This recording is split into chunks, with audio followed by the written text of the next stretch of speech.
नमस्कार दोस्तों, इस वीडियो में आप सीटेट दिसंबर 2021 के दिनांक 20 दिसंबर शिफ्ट के पेपर के संस्कृत पार्ट का कंप्लीट सॉल्यूशन देखने जा रहे हैं। यदि सीटेट दिसंबर 2021 के सभी शिफ्टों के पेपर का कंप्लीट सॉल्यूशन देखना चाहते हैं तो इस वीडियो के समाप्त होने के बाद से आप इस वीडियो का डिस्क्रिप्शन जरूर चेक करिएगा। और अगर चैनल पर पहली बार विजिट कर रहे हैं तो इसको सब्सक्राइब करते हुए बेल आइकन को जरूर प्रेस कर लीजिएगा सीटेट की बेहतरीन तरीके से तैयारी करने के संदर्भ में। चलिए दोस्तों, आज के इस महत्वपूर्ण वीडियो को प्रारंभ करते हैं। प्रश्न संख्या 121 से 128 तक दिए गए गद्यांश पर आधारित पूछा गया था। गद्यांश को पढ़ करके इसका अनुवाद मैं करूंगा तो आपका काफ़ी लंबा वक्त बीत जाएगा। इससे बेहतर यह है कि मैं डायरेक्टली आपको प्रश्न दिखाऊं और गद्यांश में उसका उत्तर हम लोग ढूंढने की कोशिश करेंगे ताकि एक कम समय में आप बेहतर समझ विकसित कर पाएं संस्कृत के प्रति। तो चलिए सीधे प्रश्नों पर ही चलते हैं। पहला प्रश्न पूछा गया था, पुत्र स्नेह पर वशा संकृत से माता काम न प्रार्थनाम न स्वीकृति। तो इसका मतलब हो जाएगा कि पुत्र के स्नेहवश शंकर की माता ने कौन सी प्रार्थना को स्वीकार नहीं किया। पैराग्राफ में इसका उत्तर यहाँ पर देख सकते हैं। मनसा वाचा कर्मणा च विरक्तः शंकरः मातरम संन्यास्यानुमति अचायत। पुत्र स्नेह पर वशा शंकर से इमाम प्रार्थना न स्वीकृतवती, यानी कि उन्हें सन्यासी बनने की अनुमति नहीं दी उनकी माता ने। यानी कि ऑप्शन नंबर 2 देखिए, संन्यासस्य अनुमतिम, यानी कि सन्यासी बनने की अनुमति यानी स्वीकृति नहीं दी उनकी माता ने। अगला प्रश्न पूछा गया था, नदी तीरे शंकरस्य माता कीदृशम पुत्रम अपशयत। पैराग्राफ में यहाँ पर आप इसका उत्तर देख सकते हैं। आक्रोशम श्रुत्वा माता नदी तीरम गता पुत्र च नक्रेण गृहीतम अपशयत। तो उत्तर क्या हो जाएगा? नक्रेण गृहीतम। ऑप्शन नंबर 3 नक्रेण गृहीतम इसका सही जवाब होगा। अगला प्रश्न पूछा गया था, शंकरस्य पिता कदा दिवंगतः, यानी शंकराचार्य जी के जो पिताजी थे वो कब दिवंगत हुए। पैराग्राफ में यहाँ पर आप इसका उत्तर देख सकते हैं। आदि गुरु शंकराचार्यस्य जन्म केरल प्रांते काल्डी नामक ग्राम में अभवत, यानी कि आदि गुरु शंकराचार्य जी का जन्म जो था वो केरल राज्य के काल्डी नामक ग्राम में हुआ था।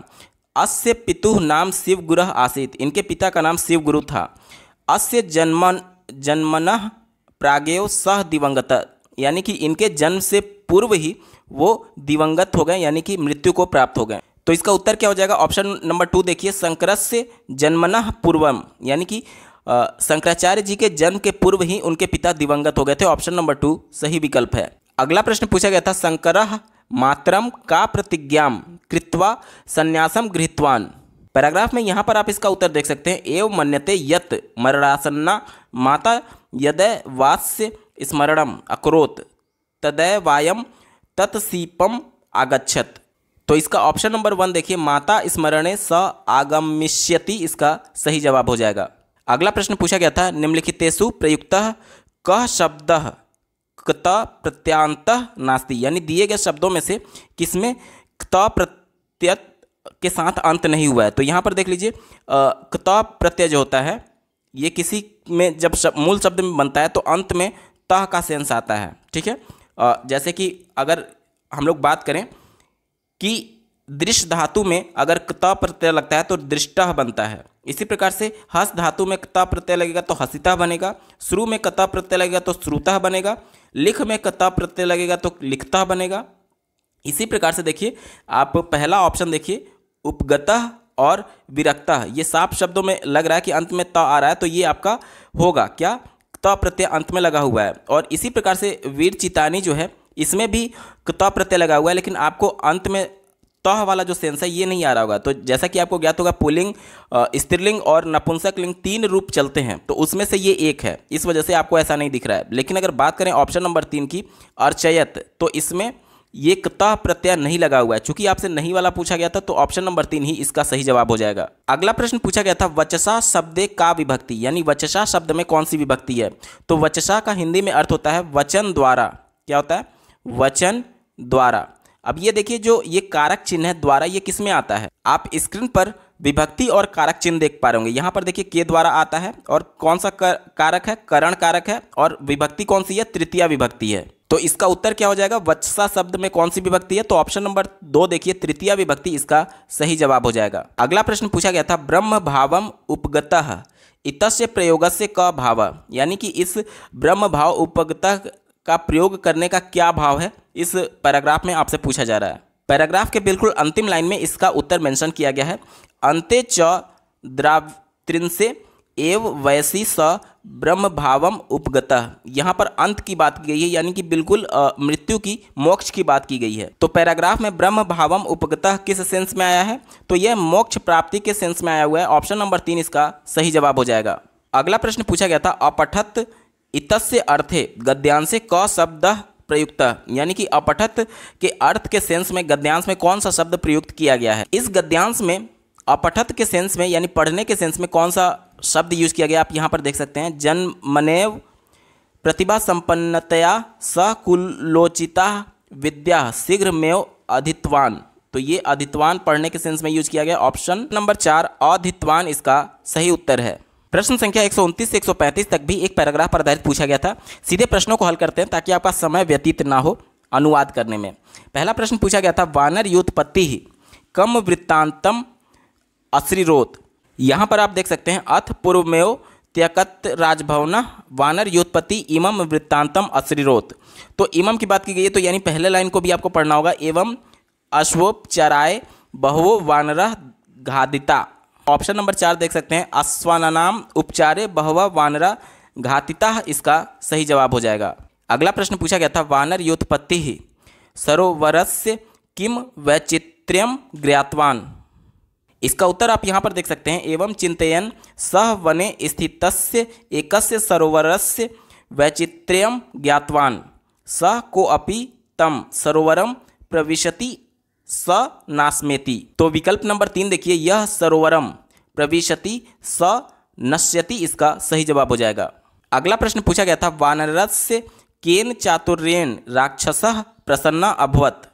इसका उत्तर पाने के लिए आपको पूरा ये पैराग्राफ पढ़ना पड़ेगा। यहाँ पर देखिए, दूरस्थः च सन कमलानेन सरोवर जलम पातु मार्भत तक्षणमेव रत्नमाला भूषिता एक राक्षस जल मध्यादः निष्क्रम्य अवदत् भो वानर अत्र सलिले य प्रवेश करोति स मे भक्ष्य परम त्वम अतीत चतुरोक्षसी य जलम अनेन विदिता पिबसि अतः तुष्टोक्ष अहम प्रार्थ्यस्य मनोवांछितम वानर आह केंचित दुष्टेन भुक्तिना सह में अत्यंतम वैरम यदि त्वम एनाम रत्नमालाम महम प्रयच्छसि तहिं तम राजानां प्रलोभ्य अत्र सरसि प्रवेश्यामि प्रसन्न राक्षस तस्मै रत्नमालाम अयच्छत। यहाँ पर बात की गई थी सरोवर में जो जल में कमल था उसके संदर्भ में। तो यहाँ पर देख लीजिए, पहला विकल्प वानरः जलम प्रविश्य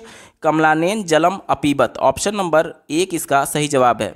अगला प्रश्न पूछा गया था, राक्षसः कस्मै रत्नमालाम अयच्छत। ये ऑप्शन नंबर 1 सही हो जाएगा। देखिए, राक्षसः वानर योत्पतये रत्नमालाम अयच्छत। ऑप्शन 1 सही जवाब है।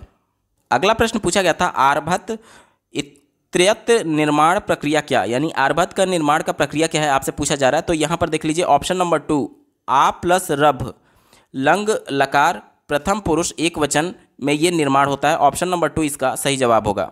अगला प्रश्न पूछा गया था, प्रविशति कस्य गरुड़स्य क्रिया अस्ति। पैराग्राफ के अनुसार इसका उत्तर हो जाएगा तुदादि गरुड़स्य। ऑप्शन नंबर 3 सही जवाब हो जाएगा। इस पैराग्राफ पर आधारित जो अंतिम प्रश्न था पूछा गया था, तुरंगः इत्यत्र क पर्यायवाची गद्यांश से प्रयुक्त। तुरंग मतलब कि घोड़ा होता है, ठीक है। और यहाँ पर देखिए, है मतलब कि भीगी घोड़ा होता है। ऑप्शन नंबर 2 है इसका सही जवाब हो जाएगा।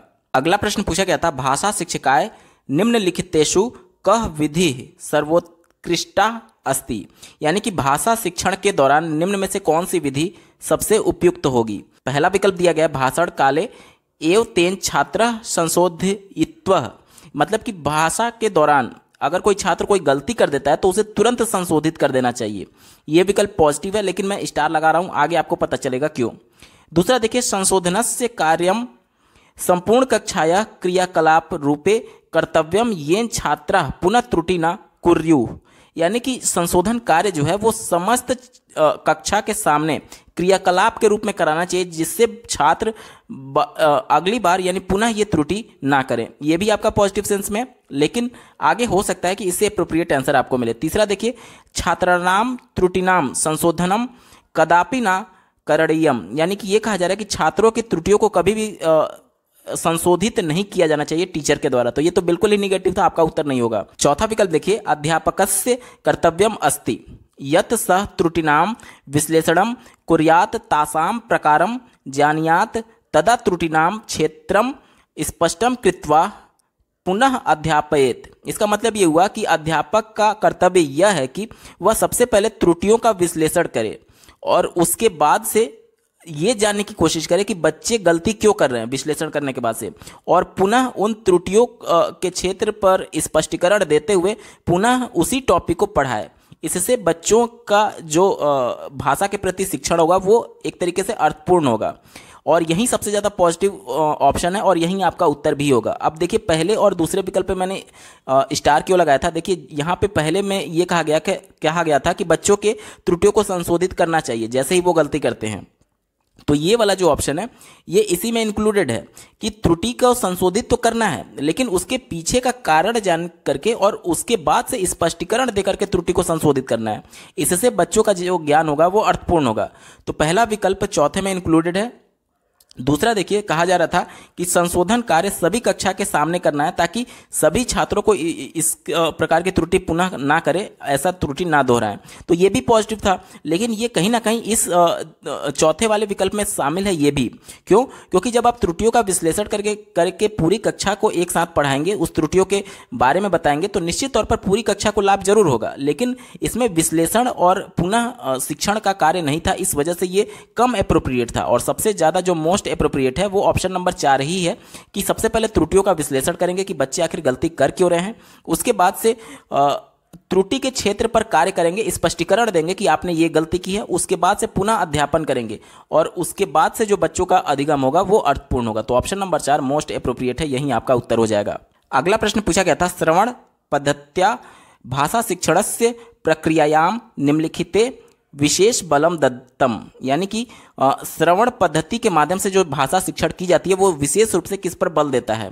तो ये विशेष रूप से अभ्यास करने पर बल देता है। जैसे कि टेप रिकॉर्डर में अगर कोई टॉपिक है तो उसको बार बार सुनना, उसको बार बार सुन करके अभ्यास करना। देखिए श्रवण के संदर्भ में कहा गया था, तो बार बार वो सुन करके अभ्यास करेगा, यानी कि स्वाभाविक रूप से। देखिए, स्वभाव रूपे परिवर्त युतम भृशम अभ्यास करणम, तो यहां पर बार बार अभ्यास करेगा सुन करके। तो ऑप्शन नंबर 2 इसका सबसे सटीक उत्तर हो जाएगा। अगला प्रश्न पूछा गया था, भाषा शिक्षक रूपे अस्माभिः साफल्येन शब्दकोशस्य प्रयोगः कर्तव्यः, मतलब कि एक भाषा शिक्षक के रूप में हमारा ये कर्तव्य है कि शब्दकोश, जिसे अंग्रेजी में डिक्शनरी बोला जाता है, उसका सफल प्रयोग बच्चों को सिखाया जाए। आगे देखिए, शब्दकोशस्य प्रयोगम प्रोत्साह्युतम निम्नलिखितेषु क विधि न समचीना अस्ति, यानी कि शब्दकोश के प्रयोग के प्रोत्साहन के लिए निम्न में से कौन सी विधि उपयुक्त नहीं होगी। ध्यान दीजिएगा, नहीं पूछा गया है। पहला दिया गया है भाषाया अंगानाम अन्वेषणम, अन्वेषण मतलब कि खोज करना, ठीक है, यानी कि भाषा के अंगों की खोज करने की बात की जा रही है। भाषा का जो न्यूनतम इकाई होता है वो क्या होता है, वर्ण होते हैं, और भाषा के अंग में शब्द भी आते हैं। तो कहीं ना कहीं ये शब्दों की खोज की बात कर रहा है, जो कि डिक्शनरी में ही किया जाता है, ठीक है। तो ये आपका पॉजिटिव था, इस वजह से उत्तर नहीं होगा क्योंकि आपसे निगेटिव सेंस में उत्तर पूछा गया है।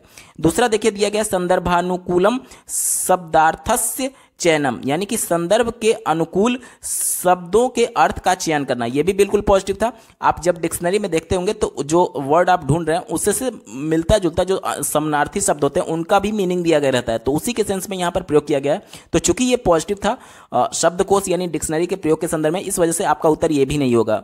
तीसरा देखिए, शब्दस्य उच्चारण ज्ञानम, यानी कि शब्दों के उच्चारण का ज्ञान। जब आप डिक्शनरी देखते हैं या फिर ऑनलाइन डिक्शनरी भी सर्च करते हैं तो उसमें उच्चारण किस प्रकार से करना है वो तोड़ तोड़ कर लिखा रहता है, तो ये भी आपका डिक्शनरी से संबंधित है, आपका उत्तर नहीं होगा। एक ही विकल्प बचा ऑप्शन नंबर 4 देखिए, प्रत्येकम नवीन शब्दाय अध्यापकम उपगमनम, इसका मतलब ये हुआ कि प्रत्येक नए शब्द के लिए अध्यापक के पास जाना। अब देखिए, जब बच्चे को डिक्शनरी का प्रयोग करने के लिए प्रोत्साहित करना है तो बच्चा बार बार नया शब्द मिलेगा तो टीचर के पास थोड़ी जाएगा, वो तो डिक्शनरी में सर्च करेगा ना। तो चौथा विकल्प ये कह रहा है कि प्रत्येक नए शब्द के लिए अध्यापक के पास जाने के सेंस में, इस वजह से यही आपका एकमात्र नेगेटिव है और यही आपका उत्तर हो जाएगा। ऑप्शन नंबर 4 सही जवाब होगा। उम्मीद करता हूँ आपको अच्छे से समझ में आया होगा।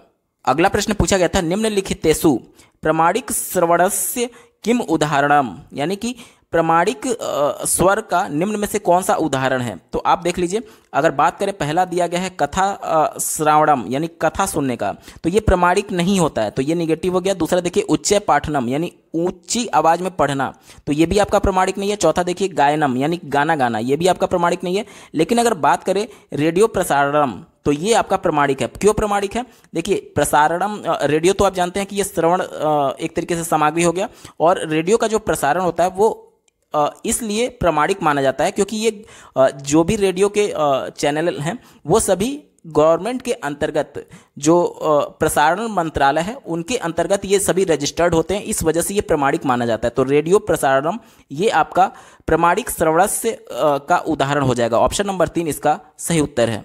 अगला प्रश्न पूछा गया था भाषा शिक्षक रूपेण, मतलब कि एक भाषा शिक्षक के रूप में अस्माभिः व्याकरणस्य ज्ञानम कर्तव्यम, मतलब कि एक भाषा शिक्षक के रूप में हमारा जो व्याकरण का ज्ञान है वो कैसा होना चाहिए। तो ये होना चाहिए प्रत्यक्ष से अप्रत्यक्ष की ओर, यानी कि जो चीज़ें मूर्त अवस्था में हैं उसको उदाहरण लेकर के बच्चे को अमूर्त चीज़ों के बारे में ज्ञान कराना है।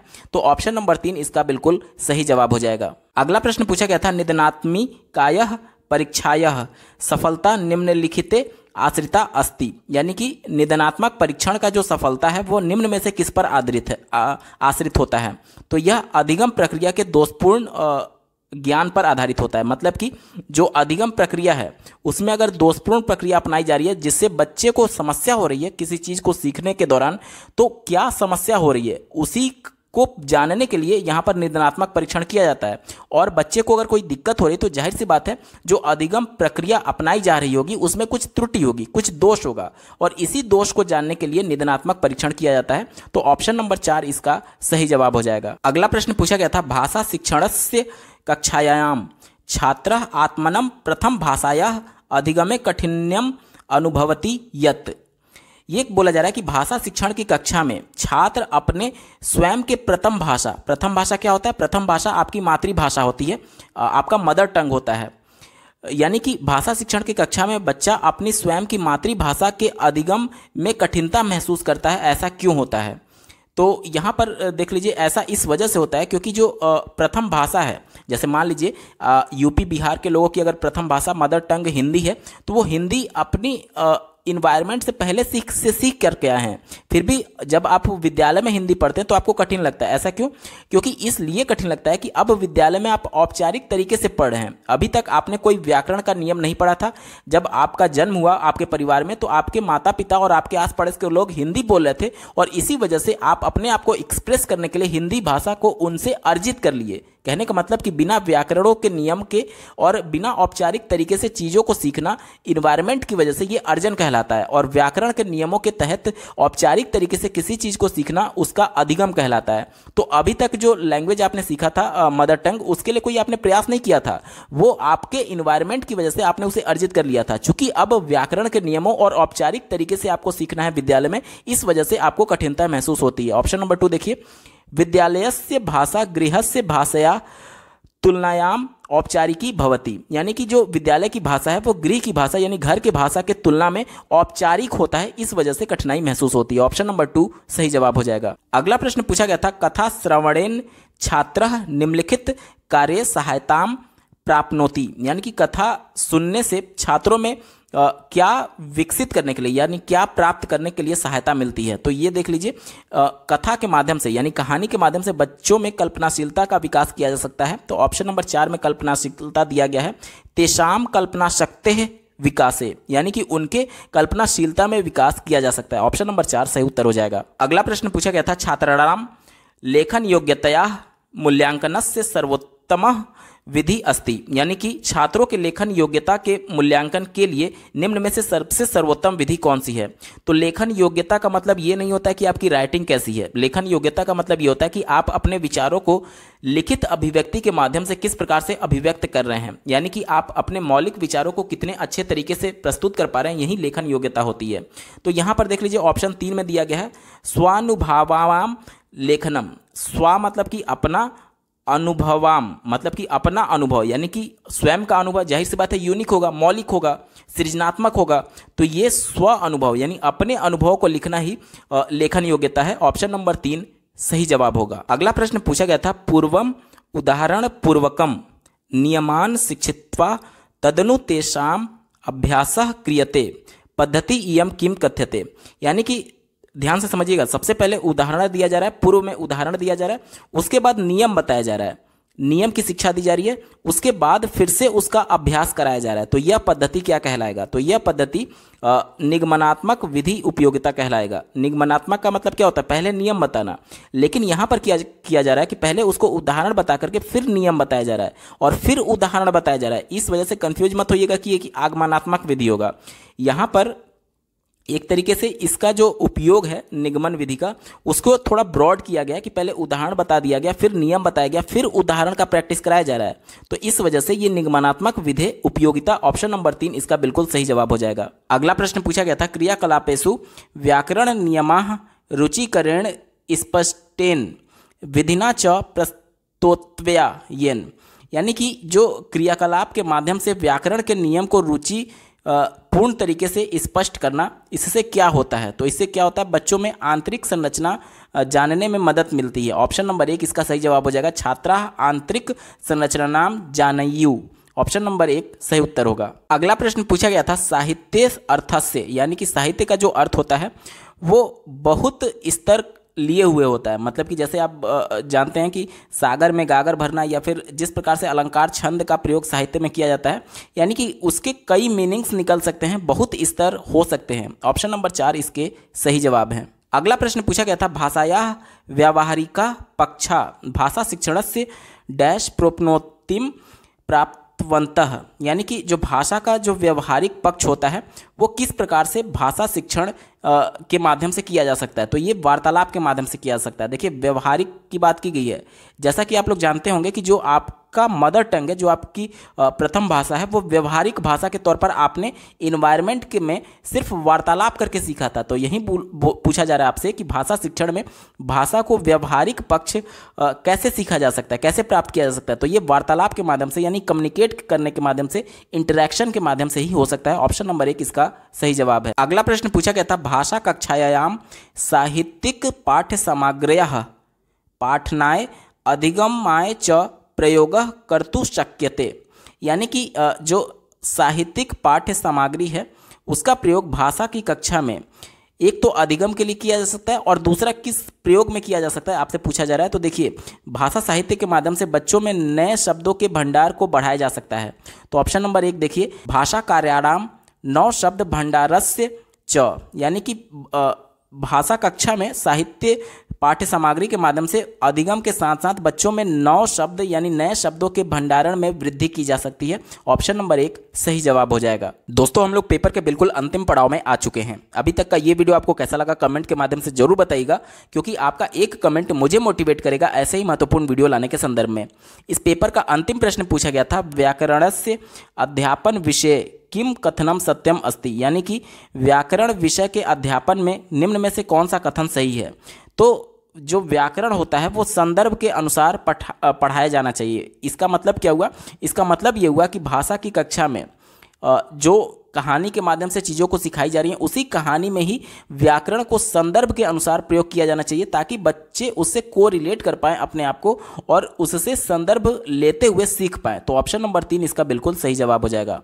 दोस्तों, यहाँ पर पूरा पेपर सॉल्व हो चुका है। आपको ये वीडियो कैसा लगा कमेंट के माध्यम से जरूर बताइएगा। साथ ही सीटेट दिसंबर 2021 के सभी शिफ्टों के पेपर का कंप्लीट सॉल्यूशन देखने के लिए इस वीडियो का डिस्क्रिप्शन जरूर चेक करिएगा। इस वीडियो को देखने के लिए आपका बहुत बहुत धन्यवाद। भगवान करे आपका दिन शुभ हो।